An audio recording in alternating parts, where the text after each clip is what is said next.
Hi and welcome, I'm so glad you're here. According to Dr. Valerie Young, there are 5 different ways that imposter syndrome can show up for people. There's the soloist, the expert, the natural genius, the perfectionist and the superhero. In this video, we're going to talk about the expert. People who suffer with imposter syndrome have the same or similar internal dialogue going on. They feel like a fraud. They don't think they deserve to be where they are. They put any success down to luck or being in the right place at the right time. They feel like they're going to get found out at any minute, and this leads to loads of self-doubt and in many cases self-sabotaging behaviours as well. I'm Jen Churchill and I'm on a mission to help women go from self-doubt to self-confidence and take their career to the next level.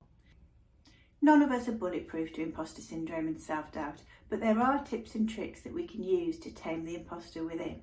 I've been studying these tricks and strategies for over 10 years, and the more I learn and grow, the more I can help other women like me to do the same. I release a new video every week, so if you don't want to miss out, hit that subscribe button down below and you'll get notifications every time there's a new one. The expert then, as the name implies, feels the need to know everything about everything, even if it falls outside of their normal knowledge base. A little bit like the soloist, the expert will avoid asking for help, but it's a different driver from the soloist. The expert doesn't want to ask for help because any tiny gap in knowledge for them is a complete failure across the board. Imposter syndrome, showing up as the expert then, is recognised as one of the more difficult ones to overcome, but it isn't impossible. It seems difficult because any tiny little gap in knowledge can result in them feeling like a total failure, which results in a total knock of confidence, and that can be hard to build back up. So let me ask you, is this resonating? Is there a little bit of the expert in you? You can take our complimentary quiz right now and see if there is. This is a quiz that I put together because imposter syndrome shows up in so many different ways, and I want you to be able to recognise if it is showing up for you. There's a link to the quiz right below this video, so if you want to click on that, you can find out if you've got some healthy self-doubt going on, which is perfectly normal, or if actually imposter syndrome is starting to sabotage you. If you are an expert type then, you measure your own intelligence on what and how much you know about every single thing. Imposter syndrome will show up for you as feeling like a fraud because you never feel like you have quite enough knowledge. Other people, by the way, are probably perceiving you as super smart, but you don't recognise that in yourself, and that mismatch is what causes you to feel like a fraud and causes that self-doubt. One tiny little gap in your knowledge and your self-confidence can be completely eroded.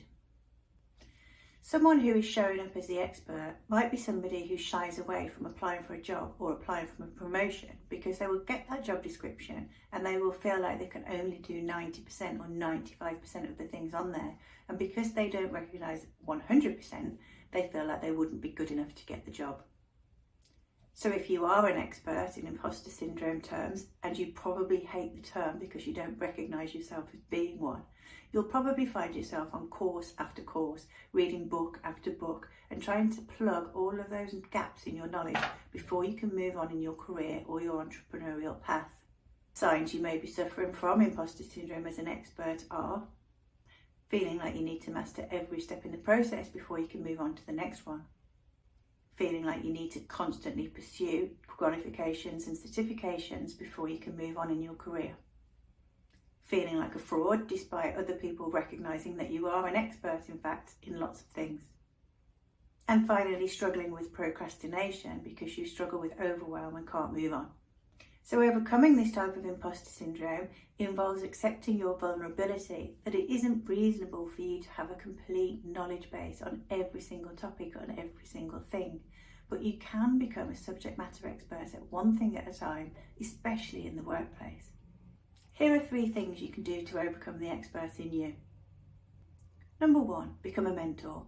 If you can help junior staff, it will help you validate how much you actually do know about things rather than actually how much you don't. Number 2, pick a topic and become a subject matter expert at that topic.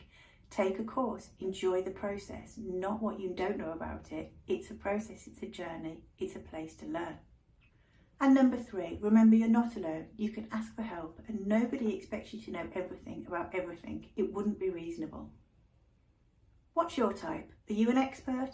Take our Do You Have Imposter Syndrome quiz now to find out. I put this quiz together because imposter syndrome shows up in so many different ways, and I want you to be able to recognise if you've got healthy self-doubt going on or if it's actually imposter syndrome kicking in for you. There's a link to the quiz right below this video. You can click on that, take the quiz, and please let me know what the outcome is. I appreciate your feedback as ever. It helps me to deliver the content you're looking for, and it helps other people to find my stuff. So a little thumbs up down below, any feedback, any comments, the results from your quiz, always much appreciated. And in the meantime, you have a fantastic week.